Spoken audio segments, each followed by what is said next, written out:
ওই গোপালগঞ্জে যেই খুনির দোসররা এখনো ঘাপটি মেরে আছে তাদেরকে আইনের আওতায় বিচার করতে হবে।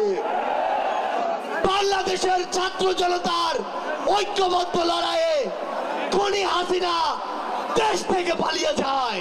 সে লড়াই কি শেষ হয়ে গিয়েছে? আমাদের সংগ্রাম কি শেষ? আমাদের সামনে এখনো খুনিরা, খুনিদের দোসররা এখনো উন্মুক্ত ভাবে চলাফেরা করে।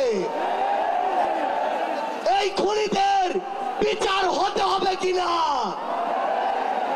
আমার যারা আহত যোদ্ধা রয়েছে, শহীদ পরিবার রয়েছে, তাদের এই খুনের বিচার হতে হবে কিনা।